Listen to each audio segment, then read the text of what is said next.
तो कैसे उम्मीद करता हूँ सब अच्छे होंगे। और आज इस सेशन में आपके लिए लेके आए हैं दोस्तों, जो आपकी पशु परिचर एनिमल अटेंडेंट जो है भर्ती है, उसकी एग्जाम डेट जो है आ चुकी है दोस्तों।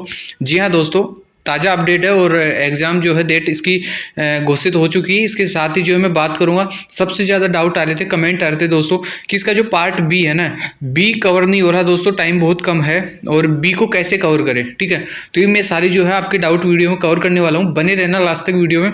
चलो सबसे पहले बात कर लेते हैं, आपका जो पार्ट बी है ना, उसका सबसे ज़्यादा मसला है, सबसे ज़्यादा हार्ड पड़ रहा है दोस्तों। क्योंकि जो पहला पार्ट है वो तो क्या नॉर्मल है, सबके लिए कॉमन है, जो सबका पहले से पढ़ा हुआ है। लेकिन पार्ट बी थोड़ा सा अलग है और काफ़ी स्टूडेंट्स को दिक्कत आ रही है। तो उसके लिए मैं बताता हूँ आपको कहाँ से क्या क्या चीज़ें पढ़नी है। ठीक है, तो चलो देखते हैं आपका क्या सिलेबस है पार्ट बी के अंदर।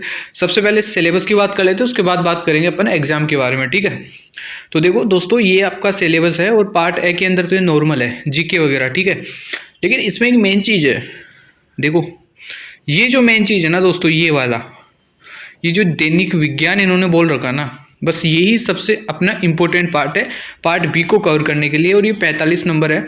मैं जैसे बता रहा हूँ वैसा करोगे तो 40 नंबर से प्लस लाओगे आप। ठीक है, तो चलो क्या करना है, सबसे पहले देखते हैं। इसमें देखो आपके टॉपिक कौन कौन से मैं बता दूं।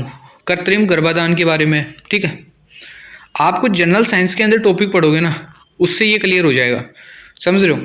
उसके बाद देखते हैं दुग्ध दोहन वगैरह, यहाँ से जो क्वेश्चन पूछे जाएंगे ना, वो कॉमन सेंस से क्वेश्चन पूछे जाएंगे। मुझे पता है ज़्यादातर भाई गांव से होंगे सारे और सभी की जो है पशुपालन वगैरह होता होगा, तो नॉर्मल है। यहाँ से जो क्वेश्चन आएंगे ना, वो इतने ज़्यादा घुमा फिरा के नहीं आएंगे। ठीक है, लेकिन एक क्वेश्चन आएगा बीमार पशुओं की पहचान, ये वाला। ठीक है, ये आपको पशुओं में रोग होता है, पशुओं में 3 प्रकार के रोग होते हैं। एक तो होता है वायरस जनित, एक जीवाणु जनित, प्रोटोजोआ जनित। बस ये 3 प्रकार के रोग जो है ना आपको पढ़ लेना है। और इन रोगों के बारे में, जो भी खुर पक्का है, मुंह पक्का है, ऐसे रोग होते हैं, उनके बारे में डिटेल से पढ़ना है। तो ये कोई बड़ा टॉपिक नहीं है, यूट्यूब पे पढ़ लेना, कोई क्लास मिल जाएगी, 1 घंटे के अंदर कवर हो जाएंगे। बस ये एक टॉपिक है। ठीक है, देखो परजीवी रोग हो गया, टीकाकरण हो गया, तो ये सारे परजीवी जब आप रोग पढ़ोगे ना, तो उससे रिलेटेड जो है, जैसे वायरस जनित रोगों के लिए टीके होते हैं, उनके नाम वगैरह सारे उसी में डिटेल आ जाएगी। मतलब ये इतना बड़ा जो है ना, ये एक ही टॉपिक आपका। ठीक है, फिर उसके बाद में जैसे ये फिर से वही नॉर्मल कॉमन सेंस के क्वेश्चन आएंगे। ठीक है, अब यहाँ आएगी आपकी कि आपको ना एक ज्योग्राफी है, जैसे राजस्थान में ज्योग्राफी पढ़ोगे ना, यहाँ से देखना एक बार, फिर से देखना दोस्तों। उम्मीद करता हूँ वीडियो यूजफुल लग रहा होगा। अगर नए हो तो सब्सक्राइब कर लो, जो भी आगे अपडेट होगा सारे मैं प्रोवाइड करवाता रहूँगा।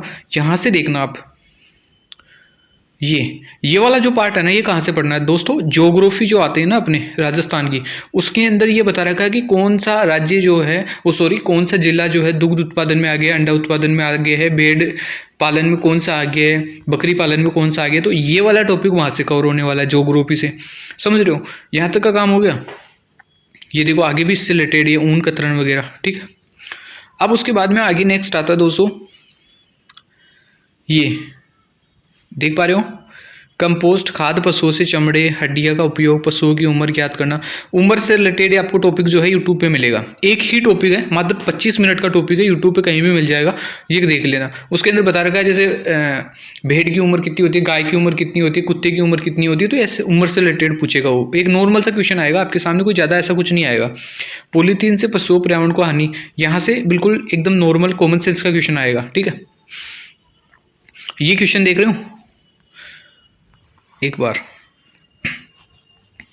ये देखो पशु जनगणना। ठीक है, तो इसको देखना है आपको, ये अभी अभी जनगणना हुई थी पशुओं की, नया डाटा अपडेट है, कोई भी किताब में मिल जाएगा, यूट्यूब में मिल जाएगा, ये वाला देख लेना एक टॉपिक। ठीक है, इसमें पूरे जितने टॉपिक दे रखे हैं ना, सारे पढ़ने लायक नहीं है। मैं बता यही रहा हूँ कि आपको कौन कौन से टॉपिक कहाँ से पढ़ना है, कोई अलग से किताब लेने की जरूरत नहीं है यार। आप एक एक टॉपिक वाइज क्लियर करोगे ना, तो पक्का आपकी 40 प्लस स्कोर होगा। ठीक है, फिर साफ सफाई वगैरह, ये देखो यहाँ से कॉमन सेंस से क्वेश्चन आएगा, डेयरी वगैरह से कॉमन सेंस से क्वेश्चन आएगा बिल्कुल। एक टॉपिक हो रह गया इसमें, ये देखो देसी नस्लें। ठीक है, ये देसी नस्लें आपको ज्योग्राफी में बहुत बार पढ़ी होगी आपने नस्लें, और ये भैंस की है, गाय की है, भेड़ की है, ऊँट की है, घोड़ा की है, और ये सारी लगभग 4-5 पशुओं की जो नस्लें हैं, जो अलग अलग अपने जिलों के अंदर मिलती है। ठीक है, जैसे जहापरापुरी भैंस की नस्ल है, किसकी नस्ल है। ठीक है, राठी है, जैसे ऐसे ये नस्लें हैं, तो आपने ज्योग्राफी में कर ही रखा होगा। तो ये कुल मिला के आपको ज़्यादा कोई अलग से किताब लाने की ज़रूरत नहीं है, यहीं से घूम फिर के जो है 1-2 टॉपिकों पे जोड़ देना है, ठीक है। मैंने फिर से एक बार बता दे रहा हूँ आपको, राजस्थान की ज्योग्राफी से पढ़ना है टॉपिक, जनरल साइंस से टॉपिक पढ़ना है, वायरस वाले 3-4 रोग है ना, ये वायरस जनित, प्रोटोजोआ जनित है, जीवाणु जनित है, ये रोग पढ़ने हैं, यही तो टॉपिक बचे। और एक बार आप ये जनगणना वगैरह देख लेना, बस आपके 45 नंबर का काम पूरा है। इसके अंदर लगभग 45 क्वेश्चन आएंगे ना, तो आपको 20 क्वेश्चन तो कॉमन सेंस के मिलेंगे जो आप तुरंत टिक कर दोगे, ठीक है। 25 क्वेश्चन है, टॉपिक आपको बता दी कहाँ कहाँ से पढ़ना है, सीधा सा ये पढ़ लो, कोई किताब कहीं से लाने की ज़रूरत नहीं है, कहीं फालतू में पैसा खर्च करने की ज़रूरत नहीं है, यहीं से आ जाएगा, यूट्यूब से सारा मिल जाएगा। ये था दोस्तों। और इसके बाद में मैं बात करूँ, डिटेल्ड नोटिफिकेशन आपने देख ही लिया होगा, ठीक है, ये नोटिफिकेशन आ चुका है। और रही बात एग्ज़ाम की, तो मैं आपको बता देता हूँ दोस्तों, एग्ज़ाम का जो है ना, नोटिफिकेशन के अंदर तो हालांकि अप्रैल से लेकर इन्होंने बता रखा है जून तक, ठीक है, लेकिन जहाँ तक मुझे जानकारी है आपकी लगभग 25 मई के लगभग जो है, हो सकता है इससे पहले भी हो जाए, मैं कंफर्म नहीं कर रहा हूँ, एक बार फिर भी, क्योंकि चेंजेस हो सकता है, लेकिन मेरे को ये है कि 25 मई के लगभग जो है आपकी एग्ज़ाम होनी है, ठीक है। मतलब कंफर्म नहीं है अभी तक, ऑथेंटिक नहीं है, लेकिन जहाँ तक न्यूज़ निकल के आ रही है ना, 25 मई तक जो है ना आपका, 25 मई के लगभग 1-2 दिन ऊपर नीचे हो सकता है आपका एग्ज़ाम कंडक्ट करवाए जाना है। मतलब कुल मिला के अभी भी आपके पास फरवरी है पूरी, मार्च है पूरा, अप्रैल है पूरा, 3 महीने है। हो सकता है इन्होंने डेट दे रखी अप्रैल से जून में, अब कल को चेंज हो जाए तो हो सकता है अप्रैल में भी पेपर करवा लिया जाए, लेकिन जहाँ तक अभी तक पॉसिबिलिटी बन रही है 25 मई तक जो है लगभग पेपर होना है। तो आपके पास प्रॉपर टाइम है अभी तक, आराम से पढ़ सकते हो, कोई दिक्कत नहीं है। बाकी जो भी अपडेट होगी ना वो सारी प्रोवाइड करवा दूंगा, चैनल के ऊपर बने रहना लास्ट तक दोस्तों। और अगर चैनल पर नए हो सब्सक्राइब कर लो, जो भी अपडेट होगा, जो भी सिलेबस से रिलेटेड क्वेश्चन होंगे आगे, मेन क्वेश्चन है या फिर प्रीवियस ईयर से रिलेटेड जो भी है वो सारा मैं प्रोवाइड करवा दूंगा।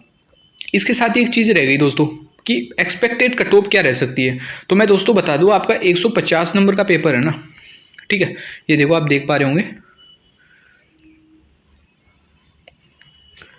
ये लगभग 150 नंबर का पेपर है, ठीक है, 105 और 45, 150 नंबर का पेपर है। एक्सपेक्टेड कट ऑफ रहेगी 90 से 92, ये है यूआर की कट ऑफ, ठीक है, अलग अलग जाएगी ना। तो ये नॉन टीएसपी की बता रहा हूँ, तो ये लगभग 90 के लगभग, ठीक है, इससे +2 ±2 कर लेना।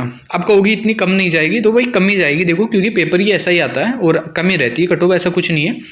लेकिन आपको नंबर मानने, आपको टारगेट करना चलना है कि आपको नंबर कितने लाने हैं, कि हमें कितना टारगेट करके चलना है, तो वो मैं बता दूँ 120 नंबर के लगभग, 120 नंबर अगर आप टारगेट करके चल रहे हो, टॉप हो आप, टॉप 120 नंबर वाले टॉप पे है, ठीक है, क्योंकि पेपर हर किसी से होता नहीं है। और अभी फिलहाल जो है राजस्थान की कोई वैकेंसी भी नहीं है, क्योंकि जब वैकेंसी आई हुई रहती है ना, तो क्या होता है कि लोगों के सिलेबस रिवाइज हो रखा होता है, तो ज़्यादा तैयारी करने की जरूरत नहीं पड़ती। इसमें बंदे वही टैलेंट कर पाएगा, वही टॉप कर पाएगा जो बंदा प्रॉपर इसके लिए तैयारी करेगा, ठीक है। और इसके लिए प्रॉपर तैयारी करने वाले बहुत कम बंदे मिलेंगे। अब जैसे मान लो इससे पहले अगर पुलिस की वैकेंसी थी, अब पुलिस की तो सीईटी में चली गई, तो उसका तो कोई मतलब ही नहीं है, जो बंदा उधर क्वालिफाई करेगा वो तो लग ही जाएगा। वैसे कोई मान लो और वैकेंसी राजस्थान में इससे पहले हुई होती है, तो बंदों का, ज़्यादातर बंदों का सिलेबस तो वैसे ही रिवाइज हो रखा होता, उन्होंने पढ़ रखा होता, तो वो फिर इसके अंदर भी क्या करते, अच्छा खासा इंप्रूवमेंट करते, जिससे कंपटीशन बढ़ जाता। अब इससे पहले कोई वैकेंसी तो हुई नहीं है 3-4 महीनों में, तो नहीं हुई, तो लोगों की क्या होता है कि सिलेबस थोड़ा धीरे धीरे निकल जाता है दिमाग से, उन्हें दोबारा रिवाइज करना पड़ता है, जो लोग करेंगे नहीं। और इसकी कट ऑफ इतनी रहने वाली, सीधी सी बात है, ठीक है। मतलब प्रॉपर वही बंदा सिलेक्ट होगा इसमें जो पशु परिचर की प्रॉपर तैयारी करेगा। तो आपको टॉप करना है 120 नंबर, और बाकी कट ऑफ मैंने आपको बताई दी है। और भी चेंजेस होगा मैं ज़रूर ले आऊँगा, जो भी अपडेट होगा आपके सामने ले आऊँगा। वीडियो अच्छा लगा लाइक कर दो, चैनल पर नहीं हो सब्सक्राइब कर लो, जो भी अपडेट होगा जानने के लिए। चलो ठीक है, आज की वीडियो में इतना ही दोस्तों, मिलते हैं नेक्स्ट वीडियो में। Thank you so much.